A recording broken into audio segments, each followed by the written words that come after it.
festival director, Tricia Tuttle.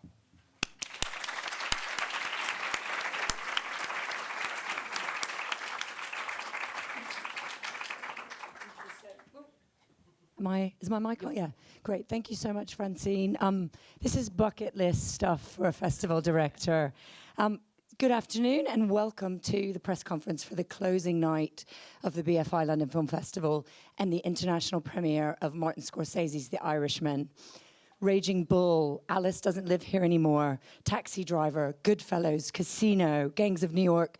I could really go on, and it seems perverse to stop when you're talking about masterpieces from Martin Scorsese, but he's done it again with The Irishman.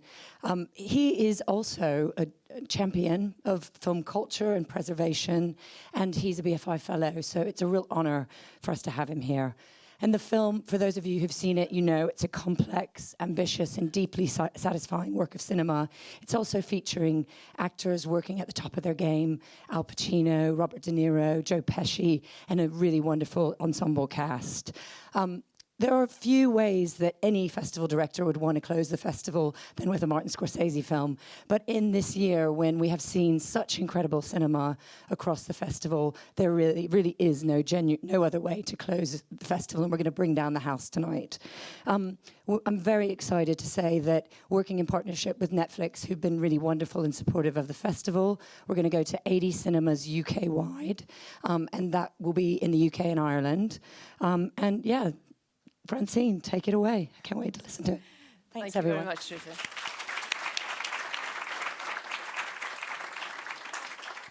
So, ladies and gentlemen, would you please now welcome to the stage Director Martin Scorsese.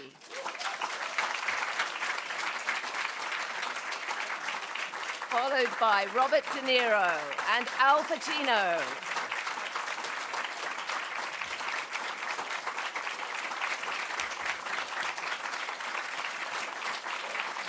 And the producers, Jane Rosenthal and Emma Tillinger Koskoff.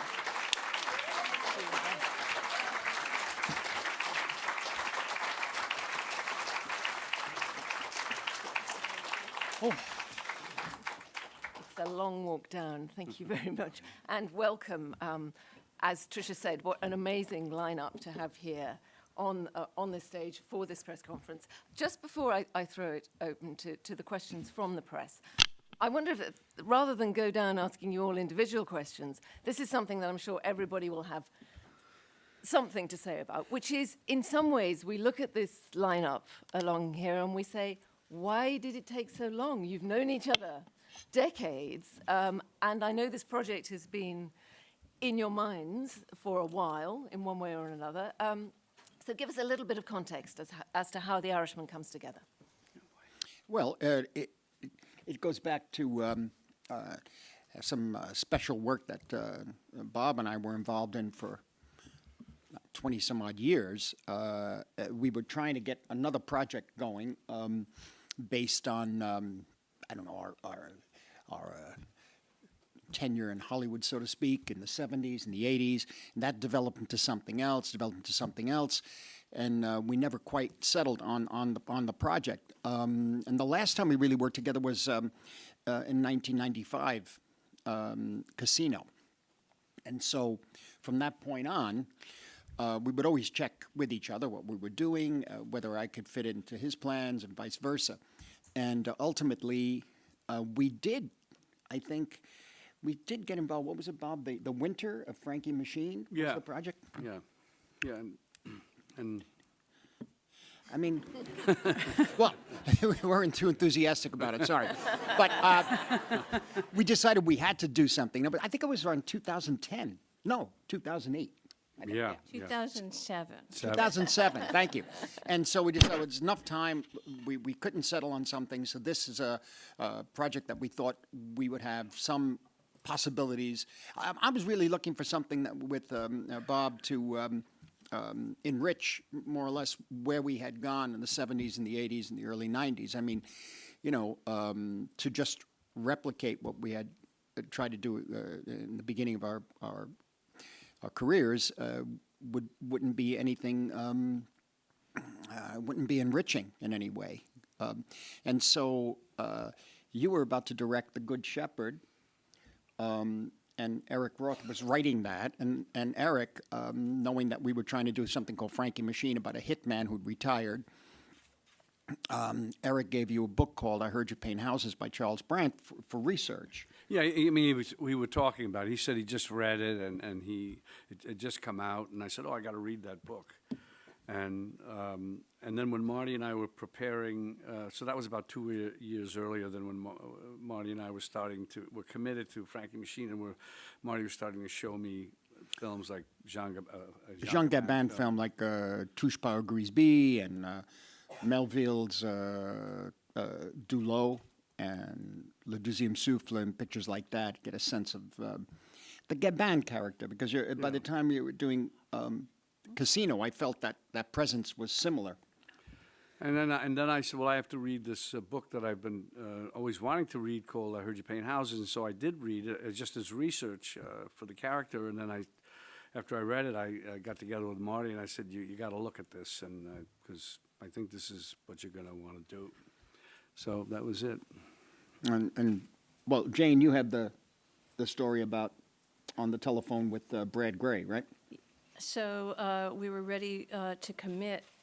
Bob and Marty were ready to commit to making Winter Frankie Machine, and it was going to be financed by Paramount, Brad Gray, and we were all on a call together, and Brad was going to give us the green light.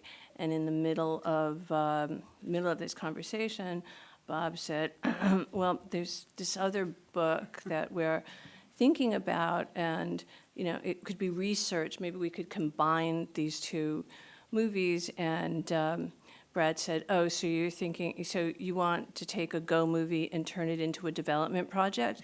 And you kind of heard everybody go, "Mm-hmm."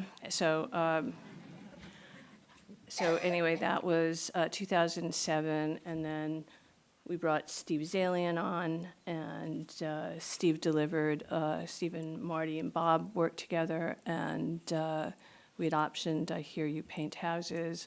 Frankie Machine went away, and Steve delivered a script in 2009. Yeah. I mean, the point is that we've been trying to find something that we felt right with. I don't know how you define right. It's ambiguous and kind of we felt comfortable with in a way. It's something we couldn't articulate it. And once he described this character to me, I felt that he had a good sense of it. And I said, well, this is maybe where we could really try to explore and see what we could come up with. And it might really be of value ultimately for us as creative partners working together and getting Al involved, getting Joe Pesci involved, and the rest of the cast. And so we took a chance and got Steve Zalian. Zalian and I, we pulled together a wonderful script, and then it took a number of years because why? Well, Steve wrote the script, which was terrific, wonderful, as Marty says, and then it was a matter of getting everybody's schedules to line up. And Marty was doing Hugo. I remember coming over here. I don't know when you were doing Hugo. 2009, 2010, I think. Yeah. And we were talking about that and how to what we were going to do and his availability, and he wanted to do silence and so on. And then I had said to Marty I wanted to make sure he was okay if we would just let it out there when we talk on interviews. And usually I'm very superstitious about that because when you talk about it, it usually doesn't happen. But I thought maybe in this case, since we had no backers, no people really interested, the idea that we were doing it with Al and Joe, that I cleared it with Marty, and then I talked to Joe and then Al about they're okay, and he mentioning that they're on board. So we did that, and then we had a reading of the script. I don't know what year that was. The reading of the script was right before you left to go do Silence. We had this one opportunity to get everyone together, and we taped a reading.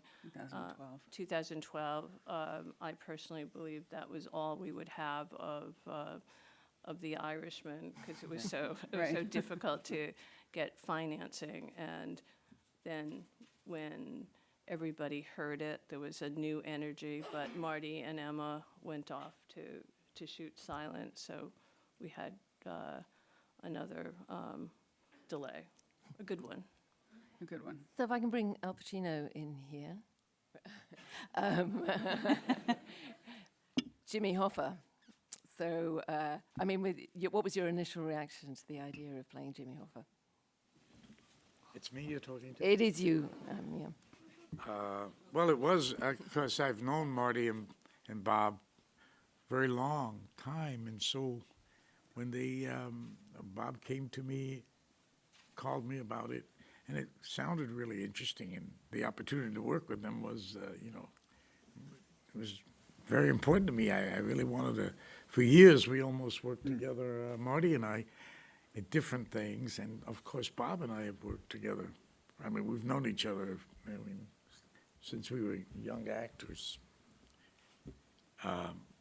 So we worked together, so it was a good thing. Great. I don't know what else to say. Yeah, Hoffa. The first meeting we had about this with you, Al, was, and we talked about it in a hotel in L.A. Oh, that's right, the hotel, yes. Yeah. It's so coming back to me right now. I know. Well, it's so long ago. But the thing was, after the discussion, we talked a little bit, and then he looked at us and he said, "Is this going to happen?" Because the complications of schedules, and then, of course, no real enthusiasm, to say the least, about financing, really, it made it, you know, something that is a nice dream. But we were pretty clear, as you said, Jane, that maybe the reading was going to be the only time you'd have heard it or seen it, you know. And we knew that going in, but somehow we pursued. But I think that reading was very well orchestrated, I think. And Bob did it, arranged it so that, I guess you would say, the right kind of people were there Yeah. to listen to it. And that was very affecting. Yeah, they got excited by that. They still didn't give us the money. Oh, well, see, I didn't know But they about were that excited. part. There was actually nobody in the room that could really give us the money, but it was really good. No, for good word of mouth. Yeah. Good word. Yeah. Even Steve Zalian came in, and I remember it was you, Al, Bob, Bobby Cannavale, Paulie Herman, Joe was there too. Yeah. Joe Pesci, Stephanie Katsurba, who plays Bob's wife in the film. Yeah, it was kind of enjoyable reading. You could feel it, though, in the room. Yeah. You know, you could feel that there was something, there was a live wire there. It had life to it. So I always thought that it would happen, but then there was a period I thought, no, I don't think so. Well, yeah. I'd get a call from time to time from Al, is it going to happen? Is it going to happen? I said, don't worry, just hold on. We're working on it. Well, thank goodness it did, because the result is fantastic. Time for some questions from you. Oh, so many hands. Okay, lovely. Let's, where are those microphones? There's one there. Okay, can we get this straight away down here, please, first? And then if we can get another microphone over here as well, and then we'll go up to the back. Thanks. Okay, go. Hello, Kat Andriaco from Free Cinema. I just saw the film. It was mind-blowing. It was one of those old epic things that make you lucky to be in a cinema and watching it. So thank you so much for all of you for that. The question is, this is obviously a Netflix production, and it's coming out very shortly after it has its run in the cinemas, and it seems like a good collaboration at the moment between TV or internet companies with films, with the film industry. And there are, of course, some people who are naysayers. So what would you think, will we need to, at some point, redefine, perhaps, what is cinema? Well, okay, you're looking at me. Yeah, but I think we're redefining it now in such a way. I think it's not just an evolving of cinema, but it's a revolution. I mean, it's even bigger than the revolution that sound brought to cinema. It's the revolution of cinema itself back 120 years ago, 115 years ago. it's a new, and we say the new technology, we bring in things that are unimaginable, and how not only is it something extraordinarily good for narrative films, put it that way, narrative stories told with emphatic, emphasizing motion picture images, but it opens up a whole the original conception of what a film is and where it's to be seen has now changed so radically that we may have to say, okay, let's say there's a certain kind of film that's made here. There might be obviously virtual reality films. There's holograms. There's all sorts of things that are going to be coming that we don't really know. So in effect, one thing that will never something that should always be protected as much as possible, and I think will always be there, is a communal experience. And I think that's best in a theater. Now, homes are becoming theaters too, but it's a major change. And I think one has to keep an open mind, you know. There's no doubt, like seeing a film with an audience is really, really important. There is a problem, though, in that you have to make the film. And we run out of room, in a sense. There was no room for us to make this picture. And for many different reasons, I guess. And ultimately, there was a financial issue, too, in terms of the CGI that we did. And the reason why we went for CGI is kind of complicated, because at a certain point, if I made the film earlier, they could have played younger. And then at a certain point, we missed that. And then they said, well, use younger actors to play them younger. And I said, well, what's the point of that? And back and forth. And finally, the CGI, and we tried it and said, oh, let's try. Let's see, let's experiment, open it up. I mean, CGI, and to that extent, is really an evolution of makeup. Really. You know, you accept certain norms in makeup. You know that he's not that old, she's not that young, but you accept that as a norm. I mean, you accept the illusion, so to speak. Taking that and having the backing of a company that says, you know, you will have no interference. You'll make this picture as you want. The trade-off is it streams with theatrical distribution prior to that. I figured that's the chance we take on this particular project. You know, what streaming means and how that's going to define a new form of cinema, I'm not sure. I thought for a while maybe long-form TV is cinema. It's not. It simply isn't. You know, it's a different viewing experience. You could look at 3 episodes, 2, 4, 10. You know, one week, second episode the second week. That's not. It's a different kind of thing. So there's got to be still, what has to be protected is the singular experience of experiencing a picture, ideally with an audience, you know. But there's room for so many others now and so many other ways, and there's going to be crossovers completely. The value, how do you say, the value of a film that's like a theme park film, for example, the Marvel type pictures, where the theaters become amusement parks, that's a different experience. And it's not even, I was saying earlier, it's not cinema, it's something else. You know, whether you go for that or not, but it is something else, and we shouldn't be invaded by it. And so that's a big issue. That's a big issue. And we need the theater owners to step up for that, you see, to allow theaters to show films that are narrative films. A narrative film could be one long take for 3 hours, too, you know. It doesn't have to be everybody, it doesn't have to be a conventional beginning, middle, and end. But anyway, if that answers your question, I'm okay. Great, thanks. Emma and Jane, anything you want to add to that as the people have to find the money to do this? Oh. You don't have to. It was only if you wanted to. What was the question? It was about really how whether cinema has reached a point where it's changing when you've got the option of having streaming, well, as it were, in this case, the Netflix option. What he said. Right, great. Okay, good. Next question. The one point to add to what Marty said is that it will be in theaters, and even when it goes on platform, right. it still will continue to be in theaters. So audiences have their choice of whether they're going to watch it in theater and have an amazing cinema community experience, or they want to watch it on a platform. Roma, for example, is It's still in theaters. still in theaters somewhere in the world, yeah. Around the world.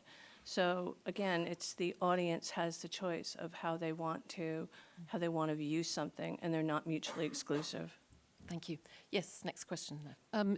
In a sense, Mr. Scorsese leading on, Helen Barlow from Australia and covering for Portugal as well. Hi.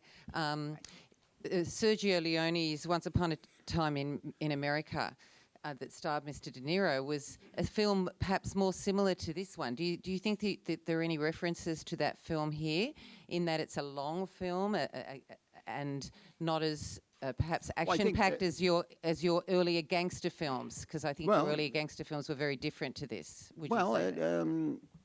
In this underworld milieu, yeah, I mean, well, I guess the similarity is it's very long and Bob is in it.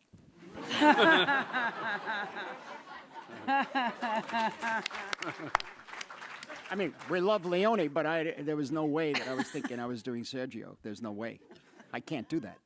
You know, I just intuitively made the movie, and I told Bob when we were trying to get the raise the finance. I said, I know how to do this. I said, I haven't thought. I know how to follow it through. And I just went with that. But how is it different to your earlier gangster films? How does it relate to them? Different. Well, you know, back in 1973, we were 29, 30 years old. Now we're much older.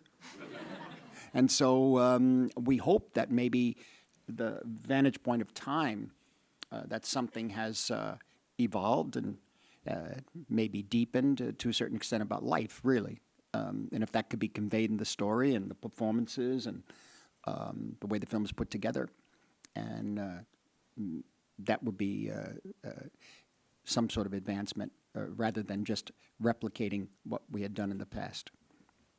Thank you. Hi guys, Thomas Cross here from FM 104 in Ireland, and I just want to say, what did it feel like looking at yourselves younger for the first time when you were looking back at the movie? Was it a bit crazy? That's on you guys, not on me.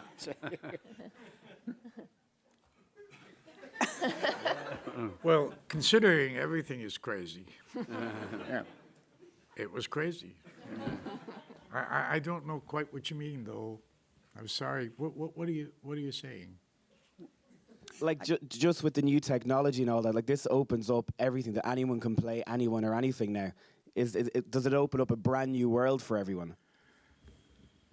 Well, I don't feel that way personally. I mean, but maybe it does for this is a technique that's early on. You know, it's being formed. It's like what they have said. It's a form of makeup, you know, and it could change things. And but I don't think you feel that way as an actor. I think you feel that as an actor, you're playing a role, and a role that more than likely, hopefully, you're suited for. And so when you do that, you're all bets are off, really. I mean, it doesn't matter. I know it doesn't matter what you look like. You know, this is sort of true in a way, because I saw the film. Remember, you showed it to me, and they showed it to me without anything. Mm-hmm. And I just went with it, and I didn't think anymore that this was a story. Right. It was so handled in such a way. It was delivered in such a way, directorially, visually, costumes, everything, and also in the acting. And so I felt that was what was taking me up.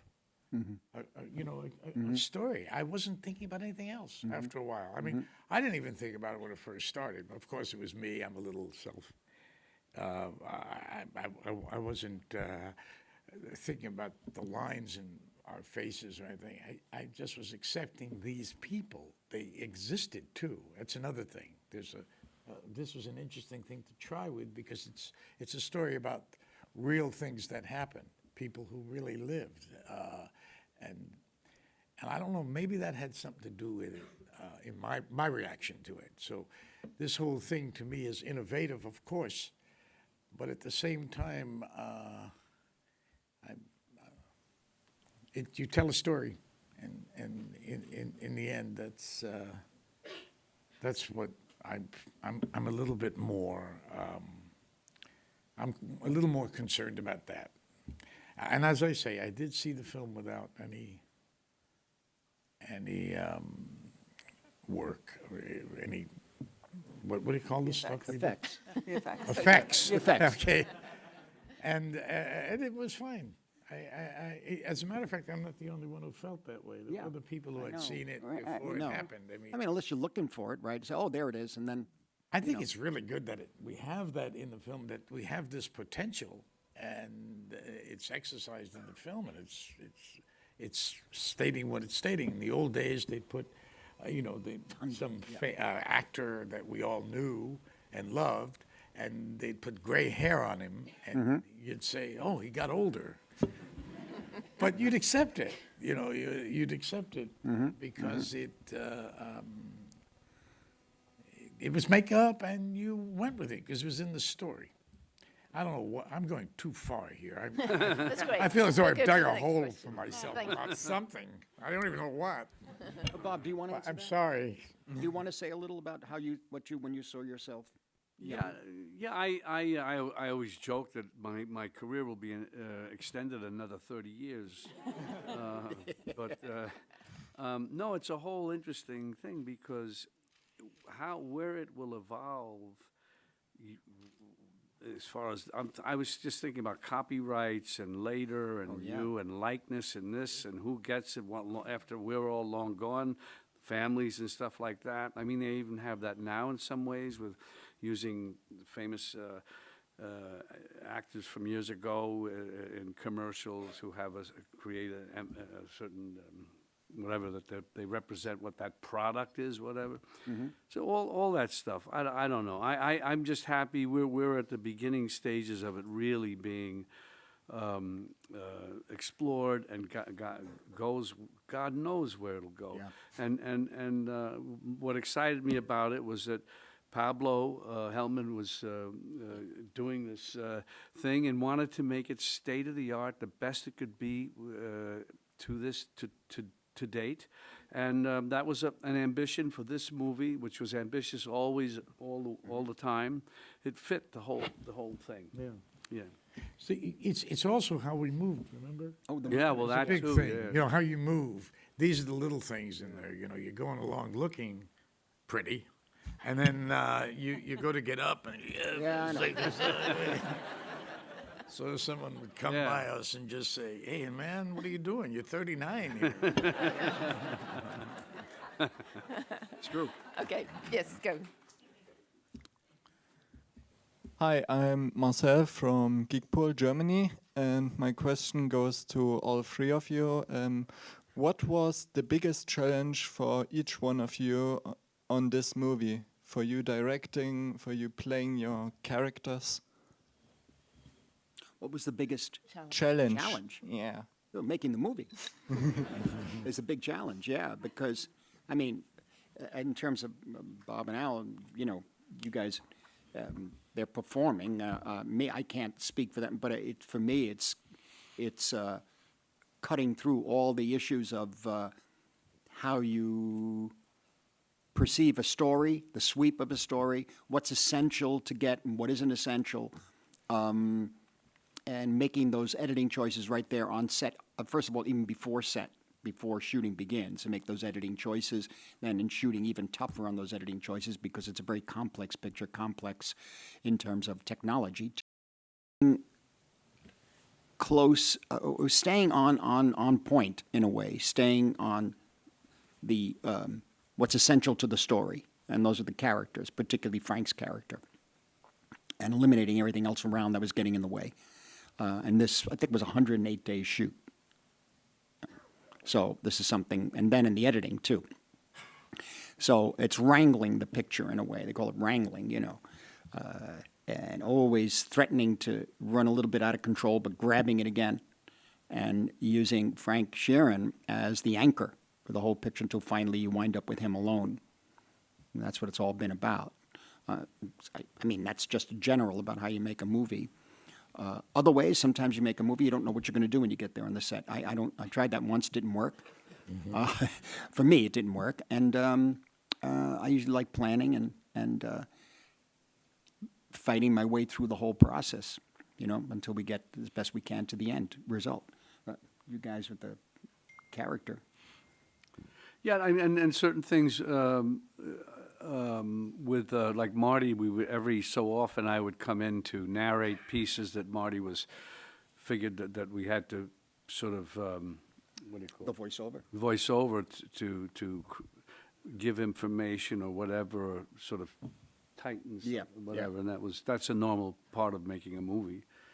And this, you know.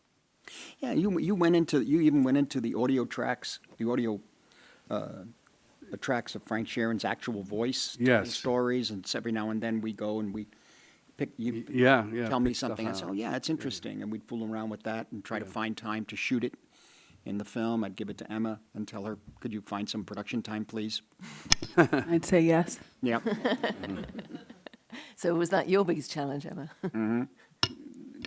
Helping Marty realize everything that was definitely. We'll try. Yeah, and also Because you as it- want them to, all of them to have the time specifically. It's the time The time is the to problem. Yeah. to create and the environment and the quiet, safe sort of space for them to do, and you don't want to rob them of that at all. So it's a challenge, but we had phenomenal partners, Netflix, the best, and we carved out that time and space, I hope.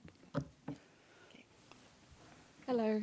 Eloise from Strand Magazine. Congratulations on the film. It was fantastic. So I just wanted to ask you guys, why do you think that we are constantly pulled back into talking about films about pain and trauma? And as in The Irishman, there's a lot on macro level with the president's assassination, etc. But it really does go into personal, individual pain. And I was just wondering, why do you think that is? Why do you think pain is important Is in important, storytelling? exactly. Yes. Essence of Pain, suffering, that idea, what makes an interesting story? I mean, what do you think, guys?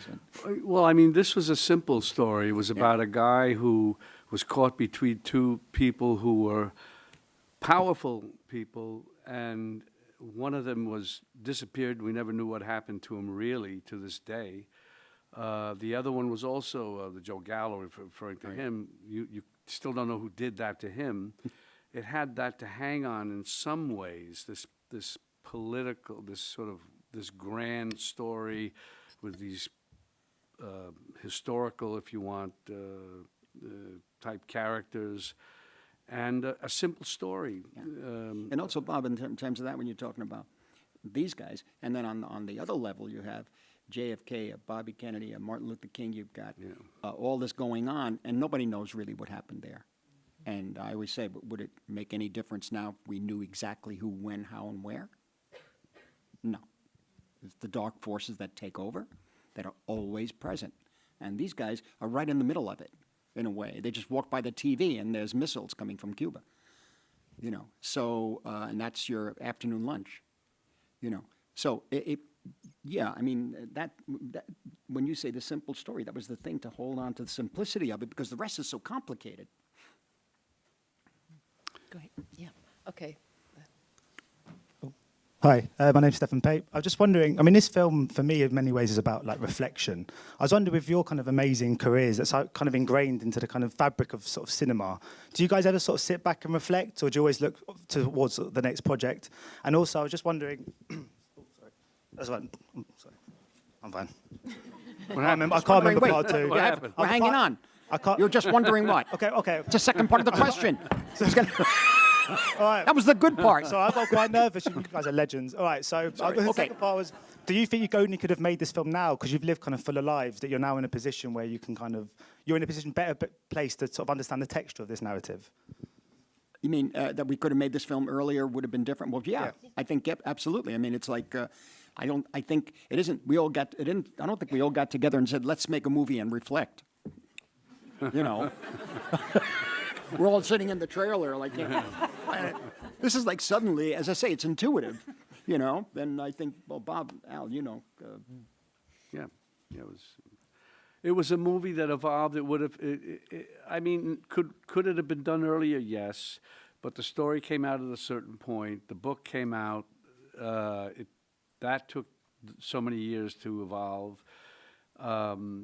We actually had problems getting the rights to the story. There was a lot of confusion there too. That took a bit of time. And everything, when you always see these movies that, especially in the old days, they'd have 15 years in the making, finally on the screen. This is what it's all about. That's really what it is. scheduling and legal and everything, legal, schedule, actors, availability, director, everybody, the whole thing. But we're just happy that we were able to make it, and I had a great time. I would have shot for another 5-6 months with Marty. If I could.